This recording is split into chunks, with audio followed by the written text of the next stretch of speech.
Okay, it looks like people are still joining us. We are getting our YouTube live stream set up.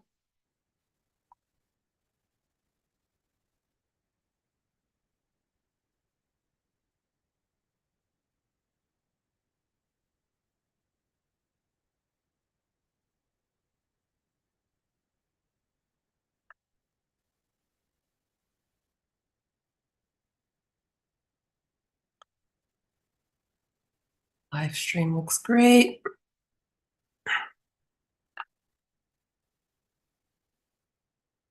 We will begin shortly here in a couple of minutes as people start to trickle in.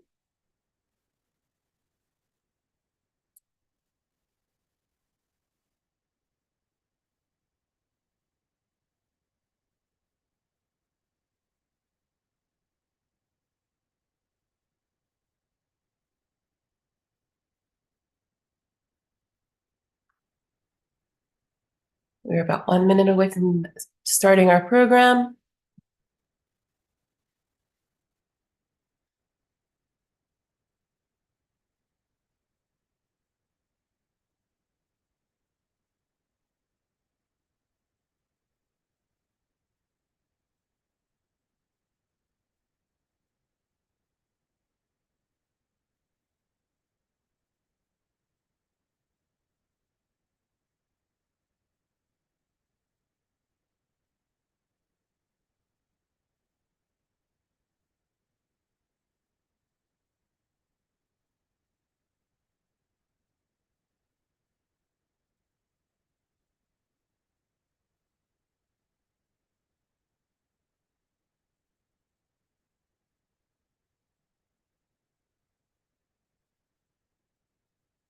Okay.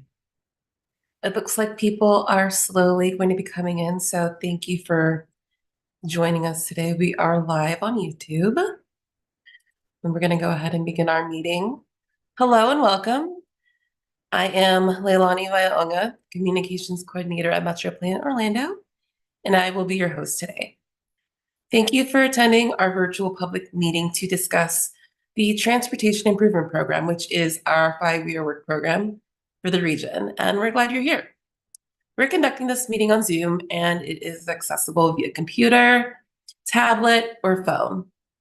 Also, a recording can be accessed immediately after this meeting on our MetroPlan Orlando YouTube channel. So you can rewatch it, share it with your colleagues, and you'll also be able to find the links to the draft Transportation Improvement Program in the chat box.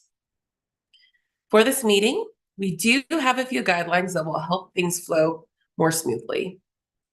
Please use the Q&A button on your toolbar to ask questions throughout the program, and we'll answer as many questions as possible during the question and answer session, which will come after the presentations.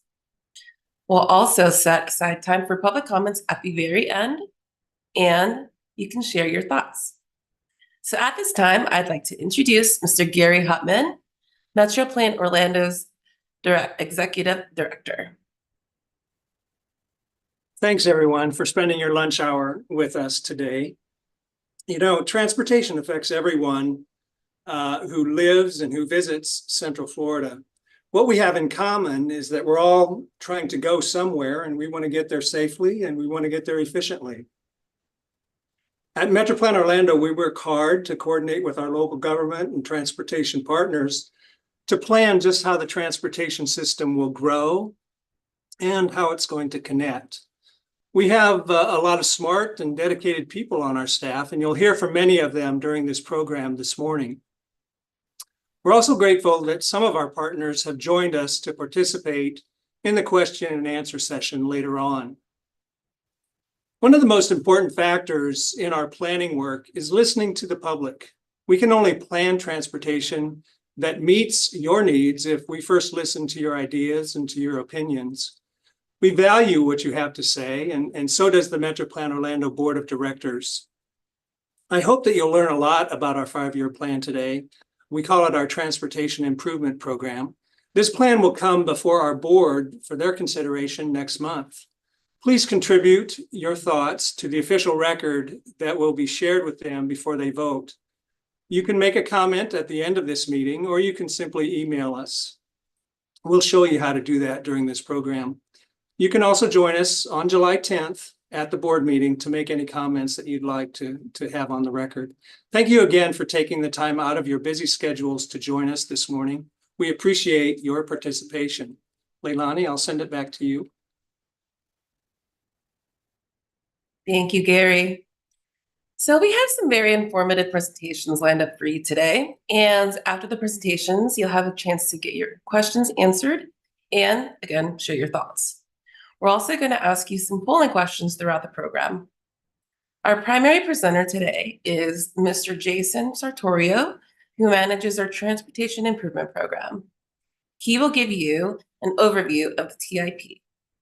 Mr. Keith Slater and Ms. Amy Beckman from FDOT will talk about some upcoming road projects. We have Ms. Taylor Laurent, who will tell us about projects we call Complete Streets, meaning they focus on making roads accessible to all users. And we'll hear from Eric Hill and Ms. Laura Bauk on our Transportation System Management and Operations projects. Mr. Slade Downs will tell us about some projects of particular interest to cyclists and pedestrians. Mr. Mike Wilson will talk about safety-focused initiatives. And last, Mr. Miles O'Keefe from Lynx will conclude by highlighting some future transit projects. We also are joined today by several panelists from our partner agencies around the region who will also be available to answer more in-depth questions about their areas during the Q&A. So now just a little bit about who we are and what our role is in Central Florida Transportation. MetroPlan Orlando is the regional metropolitan planning organization leading transportation planning in Orange, Osceola, and Seminole counties. So we are a team of transportation professionals who coordinate with elected officials, industry experts, and community, which is you, to shape a system that offers travel options. We set priorities and determine how federal and state transportation dollars are spent within the region. But before we hear from Jason Sartorio, here is a short video on how this process works. Have you ever wondered how transportation projects come to life? All projects in our 20-year plan get put on a waiting list for funding called the Prioritized Project List. It can take years or even decades to get out of the gate. Major transportation projects have big price tags. Funding these projects can be complicated and usually involves a combination of federal, state, and local money. We work on a project in phases. Each phase appears in our 5-year plan as it's funded, and this is great news. Once a project appears in the Transportation Improvement Program, it's making progress. Let's take a look at 2 types of projects: major roads, like state highway projects, and big public transportation projects, like bus rapid transit or rail. Both types begin on a similar path. First, we decide what kind of project will meet the identified need. Next, an in-depth planning study is done to look at all the available options for how the road will be built or what type of transit technology will be used. The public has opportunities to provide input, and environmental impacts are also considered. At the end of this phase, one option is chosen. After this, road projects and public transportation projects go in different directions. A road gets designed, any necessary right-of-way gets acquired, and then construction can begin. These phases often take years. For a big public transportation project needing money from the U.S. government, the Federal Transit Administration must grant permission to begin the first phase, project development. After that, a public transportation project can move to the next phase, final design. Then, it's on to construction and operation. Want to learn more about Central Florida projects? Take a look at our 5-year Transportation Improvement Program.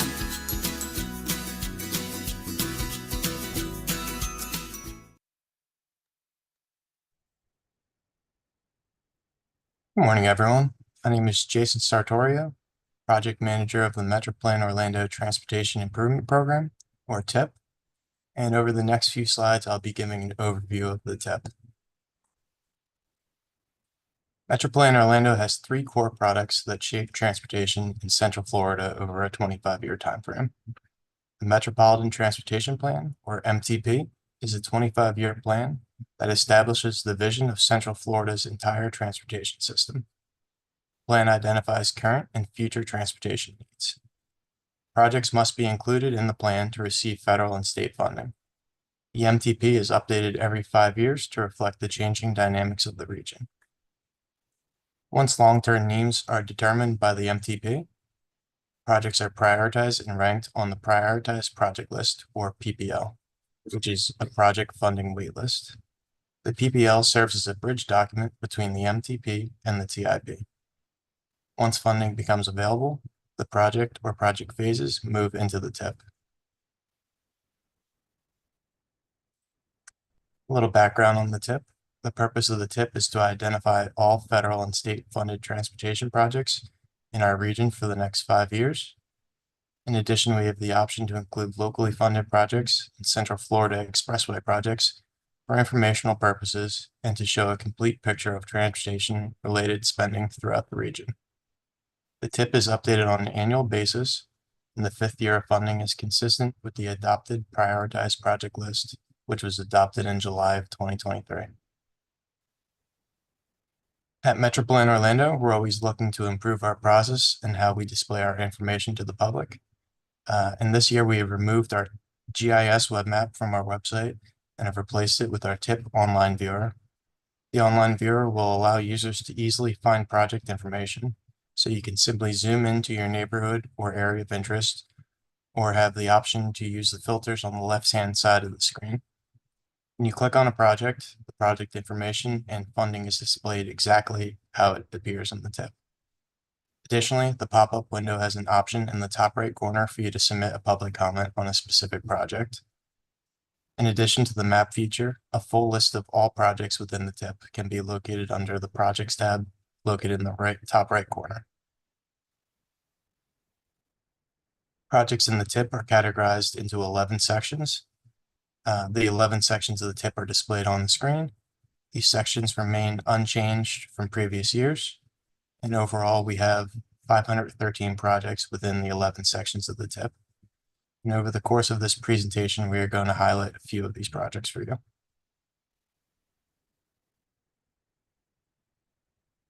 Over the next 5 years, we have a lot of transportation projects going on in the region. We have a total of 280 federal, state, and turnpike funded projects in the TIP with an approximate $5.4 billion in funding programmed. This does not include projects provided by the Central Florida Expressway Authority, which is investing billions into their roadways in our region.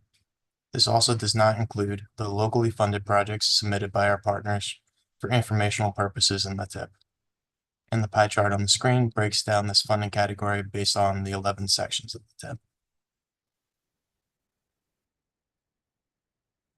Based on our region's significant population size, we receive additional federal funds, which we can use for off-system state highway system projects.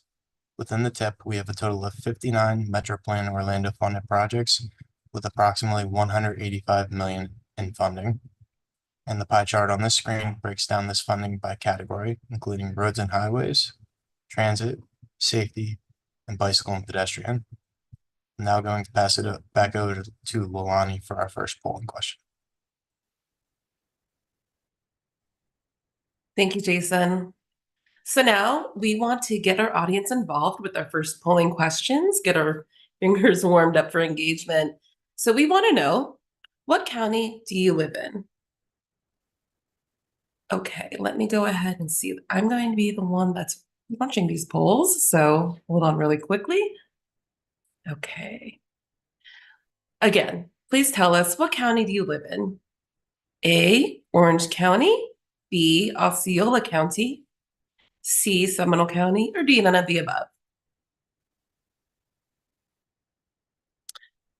Okay, looks like we are getting some responses coming in.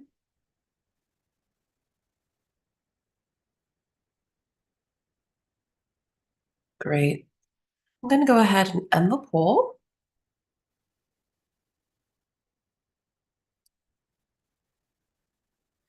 Okay, I'm gonna go ahead and share the results right now.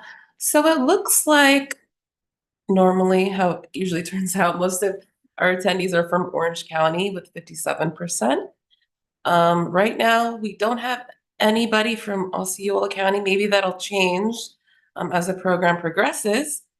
We have 25% coming to us from Seminole County and 18% of the attendees who put none of the above. Okay. Is that out? Okay.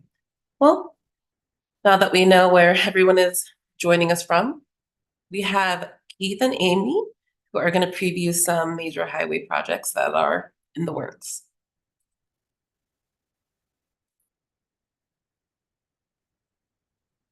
Thank you, Leilani. The National Highway System includes projects on the Interstate Highway System, Strategic Intermodal System, and National Highway Freight Network. For Metro Plan Orlando, the National Highway System mainly consists of projects on I-4. Within the Metro Plan Orlando TIP, there are a total of 19 I-4 projects with approximately $1.9 billion in funding. Next slide. Good morning. I'm Keith Slater, Director of the I-4 Program and the Corridors Program Office out of Central Office in Tallahassee. Thanks for taking the time to tune in to hear what we have going on for I-4. Next slide, please. Going from east to west, the first project from the Moving Florida Forward initiative for I-4 is in Osceola in Orange County is Project 12. This project is tentatively set to begin construction in late 2024. The chosen contract method is at this time phase design build, where construction starts once the contractor is on board. And I'll have a little more on that topic later. Next slide, please. The build out will with upgrades for I-4 to accommodate 3 general use lanes, 2 express lanes, and an auxiliary lane between Champions Gate, pausing at 429 and then starting back just after toward 429 and going to 417. This will be constructed in both directions with modifications and enhancements to existing interchanges. Next slide.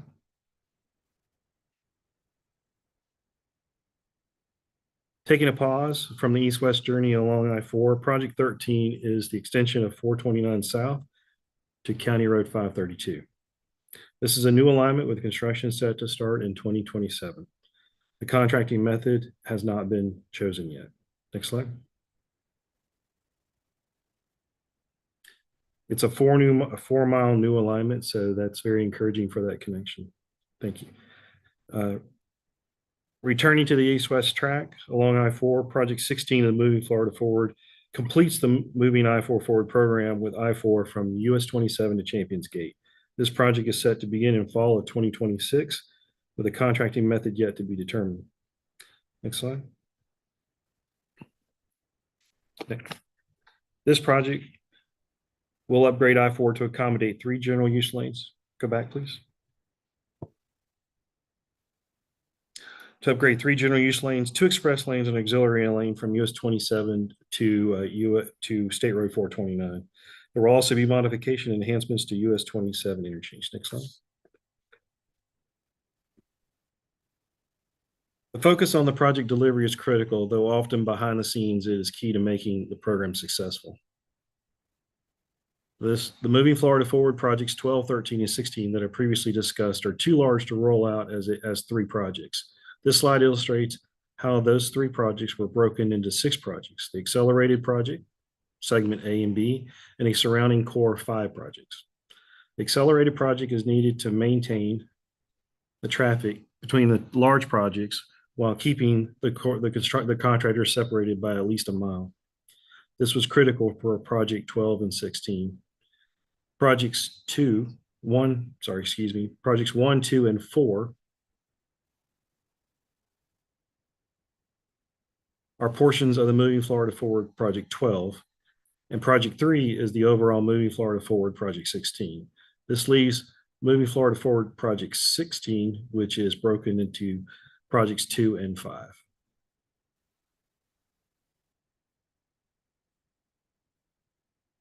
For Project 5 to show. Thank you. The numbering conventions of these projects are for naming purposes and do not indicate the order of delivery. It's close, but it's not exact. Next slide, please. As previously mentioned, modified phase design build, or in some worlds, a phase design build, is a method of delivery.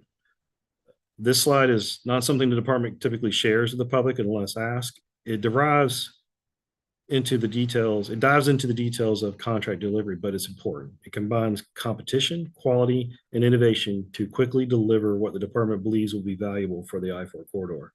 This modified phase design build method has the potential to decrease project length while increasing innovation for better overall value. Click again. Next slide. This is also not typical of the department presentations, but neither is the delivery of the I-4 program. We have found our team having to think outside the box. Resources are tight across all industries, so this slide focuses on recruitment. Please use or share the QR code if you have friends or family members in the roadway design or building industry.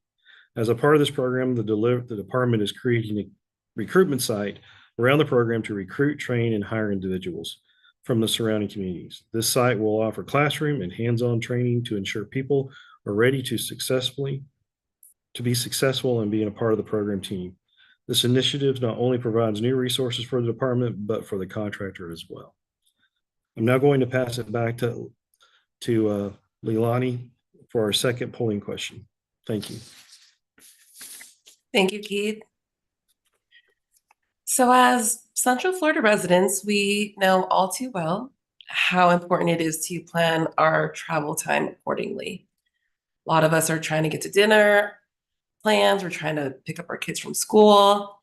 And if we're sitting on I-4, we want to know how long it's actually going to take us to get to where we need to go.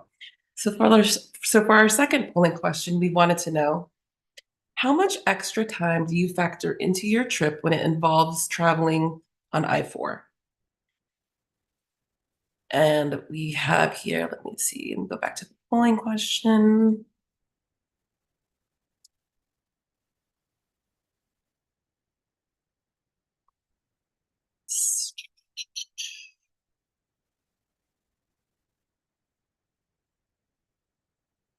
How much extra time do you factor into your trip when it involves traveling on I-4? A, none. B, less than 10 minutes. C, 11 to 20 minutes. Or D, greater than 20 minutes. Okay, it looks like responses are coming in.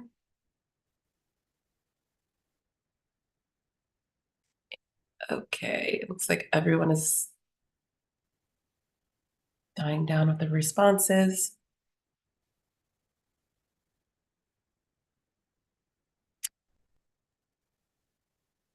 I'm going to go ahead and end the poll. And it looks like a majority of us, 40%, say D, greater than 20 minutes. Next, we have 33% of us who plan 11 to 20 minutes, 20% of us who plan less than 10 minutes, and then 7% of us who looks like you don't even plan at all. None. Interesting. Okay. Now I'm going to go ahead and turn it over to Amy Beckman, who's going to be sharing with us some of the projects that are coming up. Good morning, everyone. I'm here to discuss the State Highway System projects, otherwise known as SHS projects. These projects consist of capacity improvements, complete streets, safety operations, and ITS investments on the state highway system. In the TIP, there are a total of 68 state highway system projects with an approximate $844 million in funding. The first project is in the eastern part of Orange County on State Road 50, also known as Colonial Drive, from east of Old Cheney Highway to State Road 520. The purpose of this project is to increase roadway capacity and enhance safety along State Road 50 from east of Chuliota to State Road 520 through Bithlo in Orange County. The project proposes to provide 3 lanes in each direction separated by a raised median. Full and directional median openings will be provided at certain locations across the corridor. Safer accommodations for both bicycles and pedestrians will be included via 14-foot shared use paths on both sides of the road. And additionally, traffic and pedestrian signal upgrades at the intersections of County Road 13, Corner School Drive, and Chuliota Road will help enhance safety and operations for our bicycle and pedestrians. Drainage and lighting improvements are also planned for this project. Right-of-way for the -7 portion of these 2 projects from East Old Cheney Highway to Chuliota Road is programmed in fiscal year 25 and fiscal year 26. Construction for this segment is programmed for fiscal year 27. Construction for the project -8 from Chuliota Road from State Road 520 is programmed for fiscal year 29. Next, we have an intersection improvement project in the Kissimmee area of Osceola County. The intersection is located at US 1792 John Young Parkway at Pleasant Hill Road. The Florida Department of Transportation is working to improve operations at the intersection of John Young Parkway and the Pleasant Hill Road, South Hoagland Road, Hoagland Boulevard, excuse me. The project aims to relieve congestion, improve access, extend bicycle and pedestrian facilities, enhance aesthetics, and add landscaping within the project area. These improvements will consider capacity, safety, and multimodal enhancements while minimizing potential impacts to the natural and human environments. This is a design-build contract with right-of-way set to start in fiscal year 26. If you would like more information on this or any of the projects that I'm mentioning today, please visit www.cflroads.com. Please note that when looking at this particular project, design is closely following the concept board A. There are 2 concept boards and it is closely following concept board A. Finally, there is a public meeting concerning this project currently scheduled for the project on January 30th of next year at the Kissimmee Civic Center. And of course, more information will be sent to residents and surrounding businesses as we get closer to that deadline. Finally, in Seminole County, I'm going to highlight the truck parking site located just off I-4 US 1792 interchange and north of School Street. In January 2024, FDOT was awarded a $180 million infra grant to fully fund 4 of the trucks parking sites and dramatically accelerate the timeline of those sites. This facility is being designed to accommodate 132 parking spaces. It will be signed truck-only site to optimize the land use and maximize the number of spaces. Following the FDOT commitment to advancing technology in our transportation system, this site is also planned to include installing infrastructure for future EV and shore power capabilities. Currently, construction is funded in fiscal year 26. Thank you so much for allowing me to present today. I'm now going to pass the presentation over to Taylor Laurent to talk a little bit about the Complete Streets. Thank you, Amy. Complete Streets projects consist of bicycle, pedestrian, transit, and other road improvements that are intended to improve the safety and efficiency of a roadway. This transportation improvement program includes 12 Metro Plan Orlando funded Complete Streets projects with approximately $45 million in funding. I have 3 examples of these Complete Streets projects for you today. The first of which is along Corinne Drive from State Road 527 or Orange Avenue to Bennett Road. This project includes several improvements for safety in the area, including reducing the speed limit, connecting sidewalks and a new path to the Orlando Urban Trail, and improving the efficiency of the roadway. Construction for this project is funded in fiscal year 2026. The second project example that we have is on Buenaventura Boulevard from Simpson Road to Osceola Parkway in Osceola County. This Complete Streets project includes the addition of a trail, sidewalks, transit stop modifications, as well as some drainage improvements. Construction for this project is programmed in fiscal year 2025. And then my last Complete Streets project example for you today is in Seminole County on East Church Avenue from Ronald Reagan Boulevard to US 1792. This project will include improvements to add 6 to 8 foot sidewalks to both sides of the road and improve the drainage along the corridor. Construction of the East Church Avenue urban corridor improvements is programmed in fiscal year 2027. I will now turn the presentation over to Eric Hill and Laura Bauk. They will provide more information on the Transportation Systems Management and Operation projects. Eric, Laura? Good morning. I'm Eric Hill, Director of Transportation Systems Management and Operation with MetroPlan Orlando.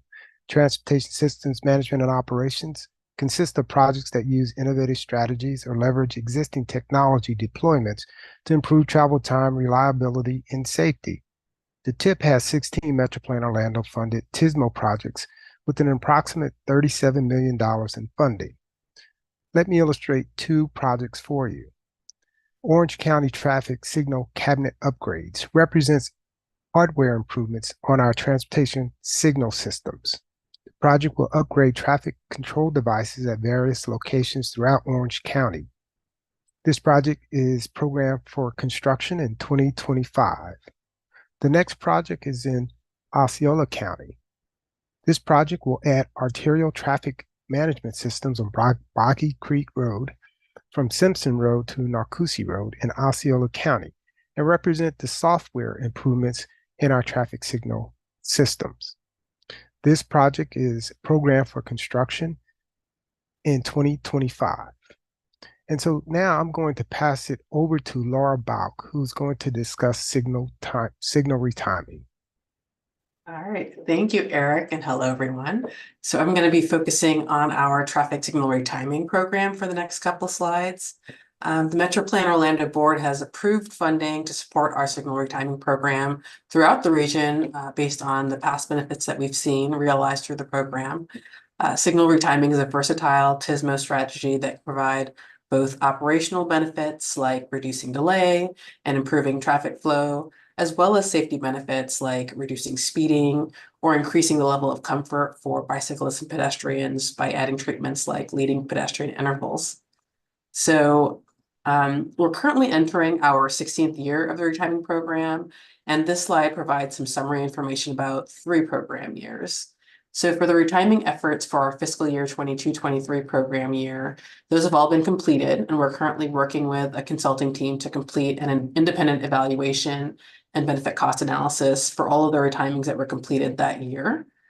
For our fiscal year 23-24 program, that one's currently underway, and we've completed about 18 of the 21 corridors that were funded for this program year. The benefit cost analysis for this current year will be completed by next summer. And finally, we are gearing up now to get things rolling for our upcoming fiscal year 24-25 retiming program. We are accepting retiming requests through the end of this month, and we'll be determining which requests we can fund by later this summer. And with that, I'm going to pass it along to Slade Downs, who's going to discuss a few bicycle and pedestrian projects. Great, thank you, Laura. Good morning, everyone. The bicycle and pedestrian section of the TIP consists of standalone bicycle and pedestrian projects, including sidewalks and trails. The TIP has 25 MetroPlan Orlando funded projects with an approximate $52 million in funding. First project on highlight for us today is the Pine Hills Trail, which represents approximately 8 miles of Orange County's Trails Master Plan.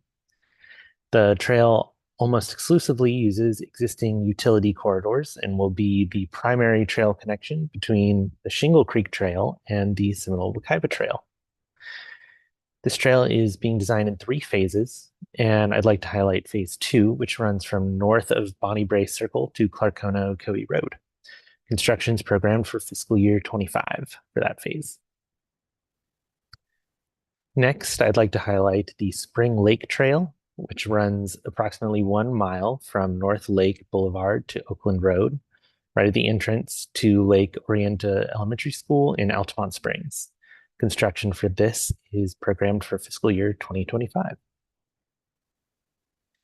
And finally, I'd like to talk about the Shingle Creek Trail. Within the TIP, we have 4 phases of the Shingle Creek Trail. First, in Orange County, we have the Kirkman Trail section, which runs from Old Winter Garden Road to Raleigh Street. Construction for that section is funded in fiscal year 25. Next, we have Kissimmee Phase 2B, which is also known as the Yates Connector. Construction for this section is funded in fiscal year 25. We also have Phase 2C, also known as the County Line Connector in Kissimmee. Construction for this phase is also funded in 25. And finally, we have Phase 4 in Orange County, which runs from Alhambra Drive to Old Winter Garden Road. Design for this section is funded in fiscal year 2026 and construction in fiscal year 2028. So that about wraps up the bike ped section. I'll turn it over to Mike Wilson to discuss safety projects. Thanks. Thank you, Slate, and good afternoon. While we look at safety in all of our projects, there are some where it's explicitly the only thing that we're focusing on, and that's what I'm going to show you this afternoon. We have 7 specific safety projects in the current TIP with a funding of $17.7 million. First off, there are the 7 Safe Routes to School projects, which are sidewalk projects in close proximity to schools, serving not only a safety need, but the mobility needs of students. We have 4 projects currently with a combined cost of about $1.8 million. These projects include phase 2 of a sidewalk gap project for the Deerwood Elementary School area in Kissimmee. And that's funded for construction in fiscal year 28. There's also phase 1 of sidewalks for Hickory Tree Elementary School in St. Cloud, which is funded for design in fiscal year 25.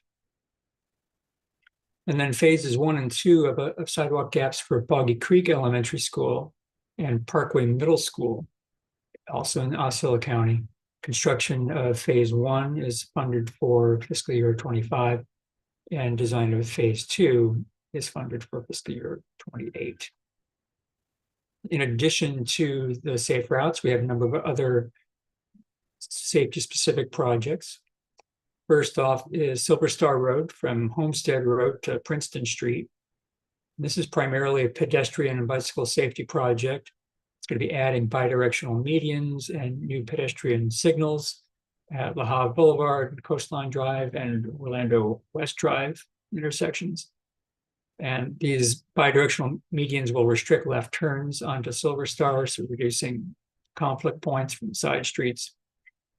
And when pedestrians activate the signal, they'll be stopping traffic to allow them to cross Silver Star diagonally using the median.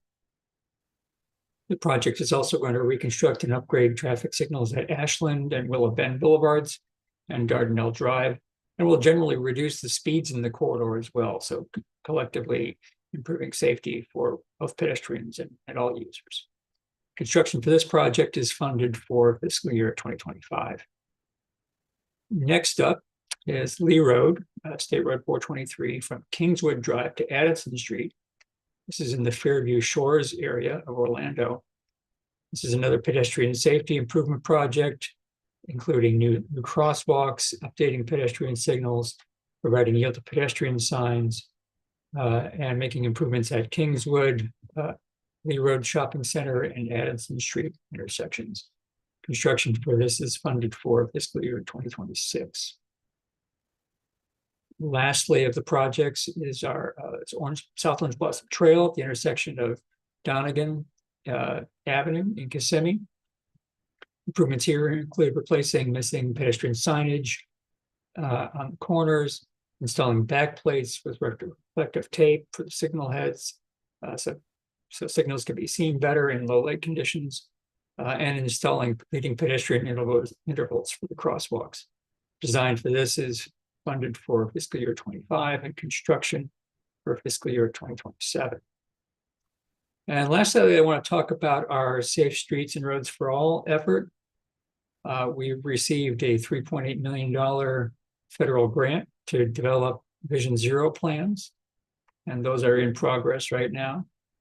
Key elements of this effort are developing a high injury network, which we've identified as about 2% of our road network being responsible for nearly half of our fatal and serious injury crashes. We're developing not only a regional plan, but all the local governments are developing their plans concurrently with us. We're also doing 3 local demonstration projects, including Seminole County using traffic cameras to monitor close call incidents, developing a middle school bicycle program in Orange County, and identifying pedestrian crossing locations near transit stops for Osceola County. This is an ongoing effort. This is just the beginning of our safety efforts. We are going to be identifying projects and programs that will address the core issues that we're identifying through the plan. And then we're also applying for some supplemental planning from the federal government to basically build on the findings of this initial plan so that we can convert a lot of our basic planning efforts into real projects moving forward. So in coming years, we'll see these become actual TIP projects. And with that, I'm going to hand over to Miles from Lynx to talk about our transit projects. Good afternoon, everyone. Again, I'm Miles O'Keefe. I'm the manager of strategic planning at Lynx. The transit and transportation disadvantaged section of the TIP does include operations and capital funding for Lynx. The TIP includes approximately $453 million in funding. Next slide, please. So one activity we go through every year is related to our bus stops and shelters. Every year, we're looking to install 25 to 30 new shelters, but more so, it's working on the rehabilitations of the existing shelters, and that's anywhere from 100 to 150. Just for perspective, there's about 4,200 bus stops in all of Lynx system across Orange, Osceola, and Seminole counties, and about 24% of those have a shelter today. It's not really possible, nor is it Lynx's goal to have a shelter at every single bus stop. So with this program, as I mentioned, a lot of it is just targeting new areas of development with these installations for the new shelters, see increased density, apartments, assisted living facilities. That's where we want to put the shelters at, where we're seeing ridership of 25 or more per day.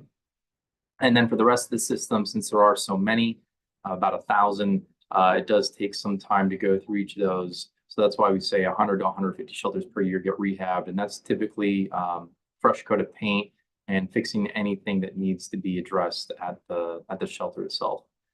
Next slide, please. So a large project that we've been working on for quite some time now is a transfer center in the Pine Hills community. This is off of Belco Drive, very close to the intersection of Silver Star and Pine Hills Road. So after spending several years working within and with the Pine Hills community, Lynx began construction of the transfer center earlier this year. At this point, we're looking at the construction to be completed this winter, sometime December, January. What's ideal about this is it's going to make our operations more efficient. Currently, routes have to circulate around neighboring streets in order to turn around to complete their return or their outbound or inbound trips. This is going to save some time on that, and time is money, of course. So with this also, we're looking for more safe and comfortable environment for our passengers. Currently, they need to transfer on street, crossing busy roads, as I mentioned, Pine Hills and Silver Star. So having this one location where they can transfer between different routes is, of course, more comfortable, saves them time, and is obviously much safer than having to travel across busy streets. In addition to this, one key piece that we wanted to focus on was the inclusion of the Pine Hills Trail. So just south of this site, Orange County had completed the Pine Hills Trail. That trail is now going to continue further north into this property, through it, and then further north along Pine Hills Road. So we're very happy to have that multimodal component built into this location. Next slide, please. Thank you. So transit planning documents. Every year, Lynx is required to complete updates of some of our plans, two of those being the Transit Development Plan and the Transportation Disadvantaged Service Plan. So the TDP is our overall guiding planning document for Lynx. It covers both operating plans and capital plans for the next 10 years. The TDSP focuses on our paratransit and demand response services, otherwise known as Lynx, our access links, and then our neighbor link routes as well. Some other activities that we're working on currently and hope to have completed within the next year is a bus stop design guide. The last design guide was completed in the year 2000. So it's quite due for some updates, and especially when you consider the things that have changed and how people access bus stops with things like scooters or bikes for rent. So we want to make sure that the designs reflect our needs for our passengers, but also how people would access our bus stops for the foreseeable future. That's something that we hope to share publicly. It'll provide an idea of the different stop types that we have, provide a guide for the cities and the counties that we serve to understand, what kind of bus stop could I have in my neighborhood, or what are the thresholds needed to see certain amenities placed at these bus stops. Another plan is an ADA transition plan. All the localities in our service area have completed these, so we wanted to take our time and look at our bus stops, our fleet, and our own facilities to ensure that they are accessible. So this is a project that's going to take about a year, and will provide an action plan for Lynx and how we can go about making improvements to, again, our bus stops, our facilities, and our vehicles to ensure that they are accessible for all individuals. And lastly, the sustainability and resilience plans. These are not requirements for Lynx, but given, again, that many of our partners, our funding partners, the cities that we serve do have sustainability plans, are working on their own resilience. We wanted to take the time to do that ourselves to make sure that we can be in concert with them, but identify those elements that are specific to public transportation in Central Florida so that we can be prepared and have action plans for those as well. Next slide. And the last little project I wanted to share is related to real-time information signage. So just recently we presented to our own board, the Lynx Board of Directors, on this, and we're looking to take the next step in terms of passenger information. The real-time information that we have currently is through our website, and we've made it available to third-party vendors like Google Maps, Apple Maps, the Transit app, and Move It. So they take our real-time bus information and put it in their respective apps, and those can be accessed on a computer or on a mobile phone. What we want to do is take that same information and make sure it's more available to our passengers, not requiring access to a mobile phone or a computer. Down in the terminal here at Lynx Central Station, we have a large digital board. We're looking to upgrade that first, making sure that that information, in terms of where the bus is located, arrival time, departure times, is available to our passengers there, but also at all the individual bus bays in the terminal. So as a passenger walks up, they'll see the information, which routes are serving that bus bay, and when they're going to depart from that particular location. And lastly, we want to make sure that we get this throughout the system. So that would be the next big step for Lynx, is having these available at all of our transfer stops, our super stops, and some of our higher ridership bus stops.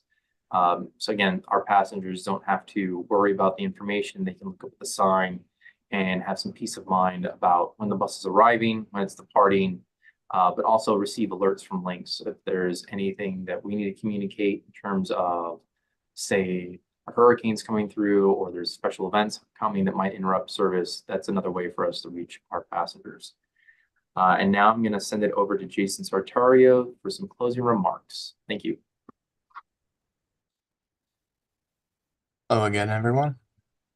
Over the next few weeks, we'll be presenting the final version of the TIP to our advisory committees and board for approval. The Community Advisory Committee will be meeting on Wednesday, June 26th at 9:30 a.m. The Municipal Advisory Committee will be meeting on Thursday, June 27th at 9:30 a.m. The Transportation Systems Management and Operations Advisory Committee will be meeting on Friday, June 28th at 8:30 a.m. And the Technical Advisory Committee will be meeting on Friday, June 28th at 10 a.m. The Metro Plan Orlando Board will be meeting on Wednesday, July 10th, with a special start time of 8 o'clock a.m. And once approved by the board, the TIP will be submitted to FDOT prior to the July 2015 deadline. Finally, the document will be amended throughout the year as requests come in from FDOT. If you would like to learn more about the TIP, please visit our website. In addition, on our TIP page, we have links to our TIP online viewer, which I discussed in the beginning of the presentation. And this can be used to search and identify projects in your area. Links to the TIP webpage as well as our online viewer have been dropped into the chat for your reference. And next we have our final polling question regarding safety. And our question is, what actions do you think would have the biggest impact on improving safety on the transportation system in Central Florida? A, filling road lighting gaps. B, implement traffic calming measures to reduce vehicle speeds. C, public information campaigns to reduce aggressive, distracted, and impaired driving. D, add or improve bicycle and pedestrian infrastructure. Or E, all of the above. And it looks like we've got responses coming in. Give everyone a few more minutes.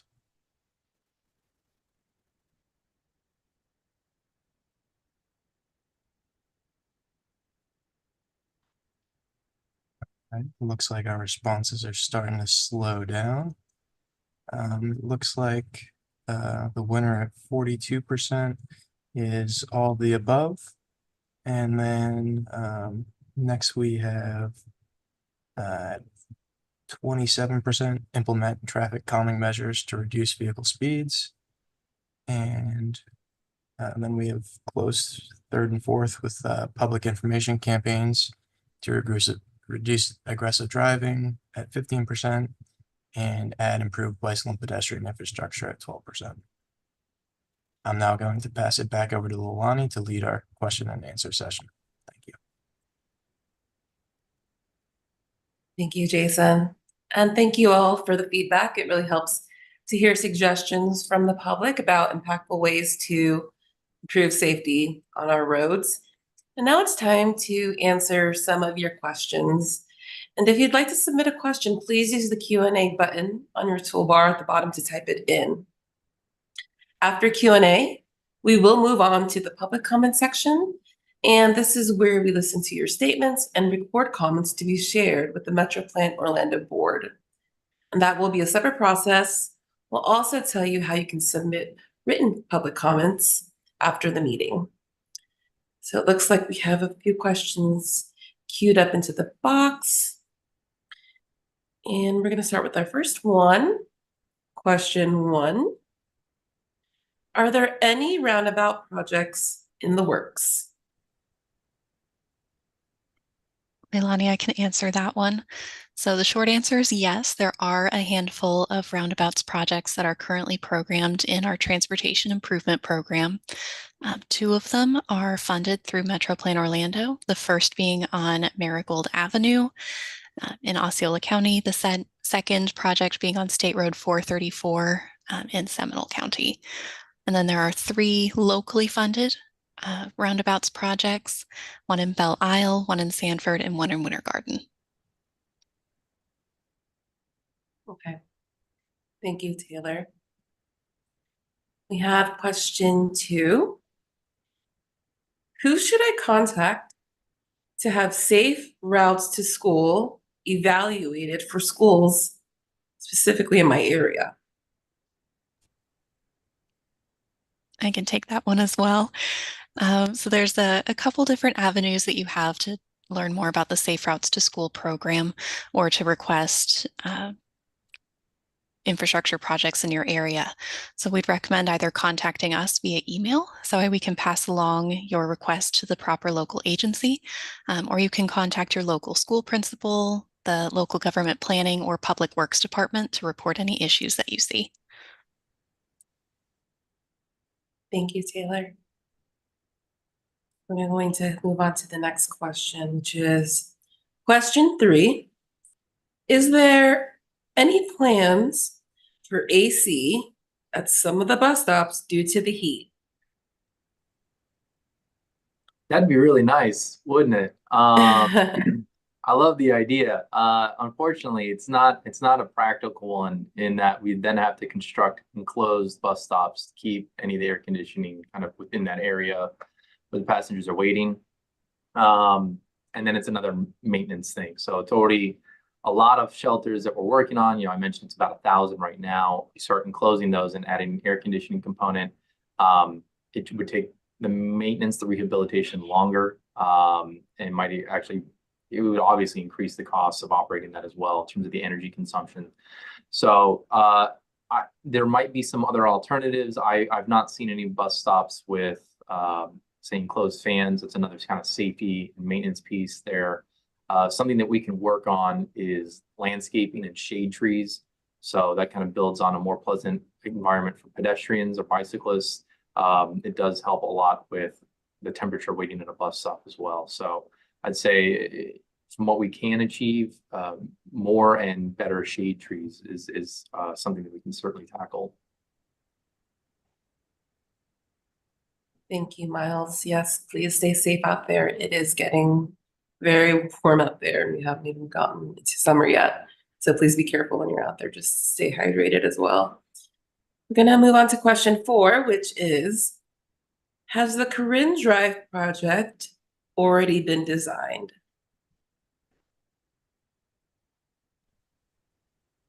I think that can be a combination answer. I believe someone from City of Orlando is on the line. But the short answer is the design is funded in our current year of the Transportation Improvement Program, and efforts should be beginning soon on that one. The City of Orlando and FDOT, I believe, are finalizing procurement documents for that design phase, but that design phase is primarily funded with MetroPlan Orlando funds. And Kate, is there anything else you'd like to add? No, you had the exact answer that I would give. Coming up soon, but not quite started yet. Thank you, Taylor, and thank you, yes, Kate. We're going to move on to the next question, which is question 5. Will the Lynx bus info updates also include updating the non-working limo digital signage around downtown? Yes, that is something we're also looking at including in this broader package of the Lynx Central Station Terminal and all our transfer centers around. Yes, we agree. There does need to be something done about those digital signs. So thank you. Thank you, Miles. Question 6 we have, is MetroPlan involved with Transmac being proposed by Orange County CRC?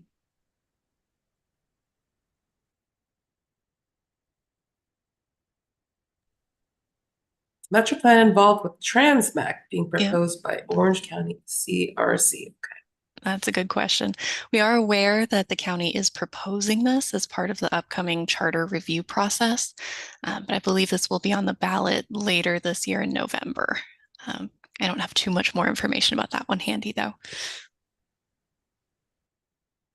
Thank you, Taylor. Question 7.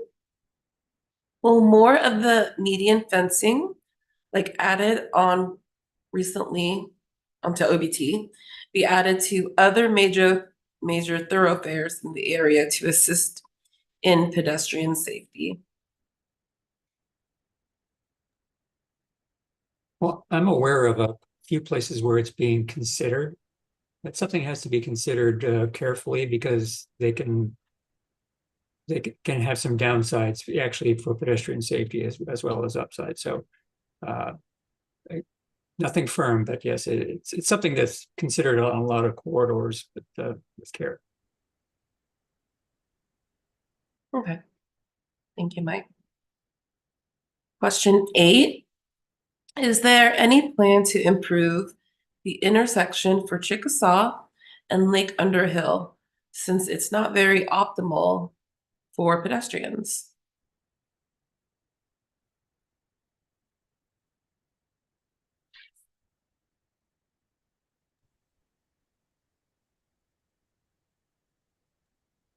That one, I think we should ask Brian Sanders that from Orange County.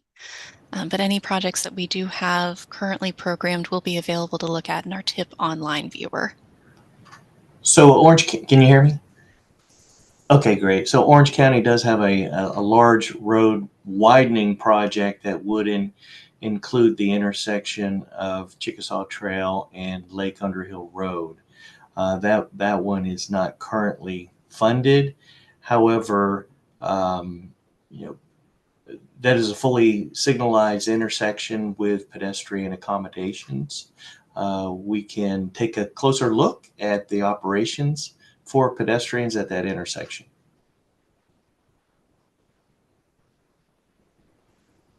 Thank you. Okay, we have question number 9. Are there plans for improved public transit options within Seminole County in the near future as population increases in the area? Whom would we reach out to inquire?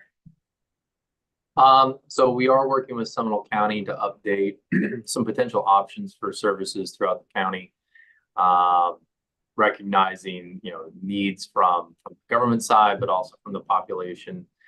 So I would say you could send the information to me if MetroPlan can make that available in the Q&A piece or in the chat, and I'll make sure that the correct people can review maybe some specific areas that you're interested in seeing transit service improvements in the county.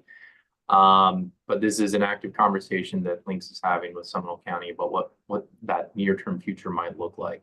A few years ago, we did an update for all of Seminole County. Actually, all 3 counties have transit plans, but it was a few years ago for Seminole County. And that's captured in our transit development plan, which you can find on the golinks.com website. So yeah, I guess I'll rely on MetroPlan to share my contact information, if that's okay. Okay. Thank you, Miles. We're going to go on to the next question. Question 10. Why do all crosswalks not automatically turn to walk when the traffic signal turns green? Many times I approach an intersection walking or biking. I hit the signal, but then the light turns green too quickly and the don't walk sign remains until the next cycle, causing drivers to not yield or even get upset when I start crossing. Well, I can. Go ahead, Eric. Well, I'll start, and it sounds like you're going to get 3 different responses here. But that's a good question. A lot of it sometimes can depend on the timing that you arrive and push the signal, because the cycle will have already started and you just happen to walk up and hit the signal as the cycle has started to go through. And it's just a matter of just being patient and letting the system process. We know that this is frustrating for many pedestrians, and we want to try and accommodate not only pedestrians, but bicyclists and vehicles. And we do not want our pedestrians to take the risk of walking mid-block, which becomes a safety issue. So I think that is what you're experiencing when that happens. Well, I'd add that there are opportunities where we can make improvements on that, where doing an automatic walk phase is not going to detrimentally impact the rest of the signal timing. So I think just being cognizant of that. And then also in some areas, we should just do a default walk phase, because we know there's enough pedestrian activity to warrant that. So, each intersection is kind of on a case-by-case basis as to what the operations and conditions are at that particular location. But, reach out to us or to your local governments if you think there's a intersection where there could be improvements in that respect. And Mike and Eric answered that beautifully. Nothing to add. Thank you. Okay, move on to question 11. Could Lynx look at installing restrooms for the Super Stop in Apopka at Central and 7th Street? It's something we could look at, sure. Generally, well, the reason why we don't have restrooms at our super stops and transfer locations now comes down to the maintenance piece, and then the safety piece. So how do we have oversight of that location, and making sure that the public can access it, our operators can access it, but there's not a physical presence of, say, security or someone to intervene should there be the need to at that. And again, maintenance is a big piece of our expense every year. So having to go through and take care of the restrooms, restrooms are simply something that you want to see clean kind of throughout the day. So then having someone there throughout the day working on a restroom makes that rather expensive. So we could look at it specifically for Apopka, but unlikely for the time being. Thank you, Miles. Looks like we have some of our transit riders asking you for a lot. AC, bathrooms. The next question is for you. If a bus shelter is destroyed by a traffic incident, how long does it take for a replacement? Does Lynx set aside a certain number of replacement shelters that may be needed as a result of crashes? So we have a couple shelter vendors, and it depends on where the shelter is located and the style that we implement. So the responsiveness can get down to that, depending on also some ongoing projects that we might have.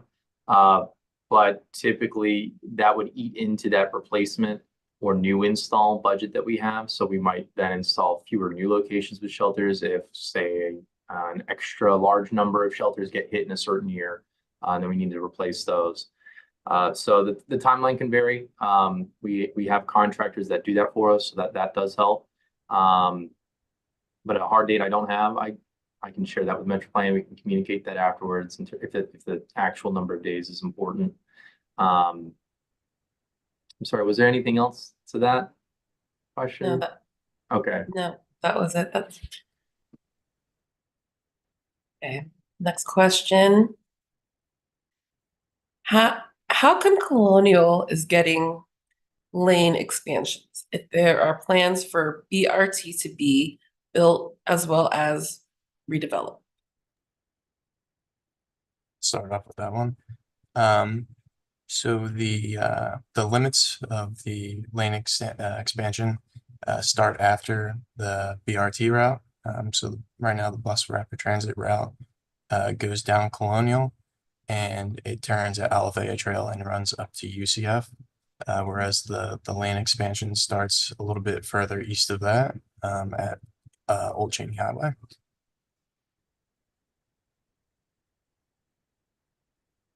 Okay. Thank you, Jason. Next question. We have questions.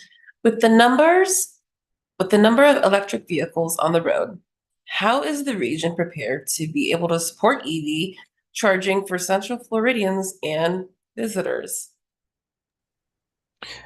I have a quick response for that. It's called an EV readiness study that we are quarter of the way through. We expect to be wrapped up at the end of this year.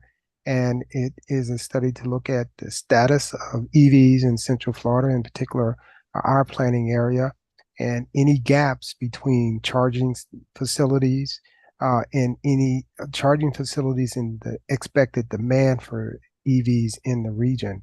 We're also going to be evaluating the existing EV locations for performance, and then starting to look at local ordinances that support EVs, and then at the end, look at any funding opportunities for the future to site EV locations. We are going to be holding some workshops on various subjects, and our first one is a workshop with the local utilities on their plans for deploying more EV charging sites. And that workshop will be on this Thursday, June 20th at 10 a.m. And it is open to the public in case anyone would like to participate. Just go to our website and you can join us and provide us with some insights. Thank you. And to be specific, that is the calendar section of our website where you can join us for the EV readiness study meeting on Thursday. Thank you, Eric. We're going to go ahead and take one more question. Why do some bus stops get benches while others do not? Miles. So a lot of that comes down to the ridership. We look for about 25 boardings and alightings per day on average to be our kind of minimum threshold for a bench or shelter installation. Oftentimes we like to put the shelter with a bench. There are some stops you see throughout the region, those with advertising. Those are not Lynx benches. Those are typically handled through the local jurisdiction, the city or the county. They have a contract with a vendor that would put those near the bus stop. Their requirement is that they are still just ADA accessible to and from the bus stop itself, but those are not Lynx's responsibility. I feel again like there's a second part of that question, but maybe there wasn't. Sorry. No, you've answered it. It looks like it just seems like that's a case by case scenario for each. It is sometimes it's based off of available right of way. So there might be ridership, but there might be insufficient space to place to securely affix the bench to the stop area. Other times you might see it at a lower ridership bus stop, and that was probably because back when ARA funding was going around over 14 years ago, we would install shelters and benches in corridors. So we would just make it easier for a contractor to install those in a linear fashion along a single roadway. So that might be why you see some in areas that you might not see a ton of boardings or lightings at the stop. Thank you for that, the feedback, Miles. Okay, we have come to the conclusion of our Q&A session. Thank you for the questions that we received, and we've noted all of them. And thank you to our panelists for providing your feedback for everyone on the call today. Now, we are at the time for public comments when you can register an opinion that would be related to the Metro Plan Orlando Board, and it will become part of the record. So to make a public comment, please use the raise hand button on your toolbar. It's located at the bottom of your screen. If you are joining us on the phone without video, you can press *9 to raise your virtual hand. When your name is called, your microphone will be unmuted, and you'll be able to make your comment. Please, we ask that you state your name, your address, your contact information for the record, and please keep your comments to 2 minutes. And if you're not ready to make your comment, you don't want to make it within this forum, or maybe 2 minutes just is not enough time for you to express your comment, we will accept written comments through July 8th at our comments@metroplanorlando.gov email box. You can also make a comment at our July 10th board meeting, which of course is accessible virtually, or you can visit us in the office in person. So now, do we have any members of the public who are ready to speak? Yes, we have a couple of hands raised online. First is Danielle Plummer. And Ms. Plummer, I'm going to unmute your microphone. Please give us your name and address for the record. Thank you. You can pass me. I think I may have touched that by accident. No problem. Next, we have Joanne Canellas. Joanne, I've unmuted you if you want to make your comment. Thank you. Hi, can you hear me? Yes, we can. I'm Joanne Canellas. My address is 324 Claremont Avenue, Lake Mary, Florida, 32746. Can you hear me okay? Yes, we can, Joanne. What's your comment? Yeah, I would like to have a mass transit, please, for everyone in Florida, please. Okay? Especially Seminole County, because right now our transportation quality is very, very poor right now. And we need 24 hours bus and train service every 15 minutes for everyone, including holidays, weekends, and nighttime as well for everyone. And we need a bus stop over there at Country Club Road and Estella Road, you know, please. And we need the we need the one in Oviedo Boulevard. We need those in Oviedo Boulevard so that, especially next to my Big Kahuna swimming pool, you know where that is. And we need the bus stop over at the Lake Mary Prep School. You know where that is, and Rentown Avenue in the Prep High School. You know, the Lake Mary Prep School, so that I don't have to walk so much and have a poster on my feet the way I did once before. And everything, every bus, every place I did not have bus stop needs it right now, please. Needs a bus stop right now, please. Thank you very much. Okay, you. thank you. We do not have any more hands raised at this time. Wonderful. Oh, Thank excuse you. me. We just have a hand raised. Mr. Pedro Rodriguez. Mr. Rodriguez, I'm going to unmute you if you would give us your name and address, please.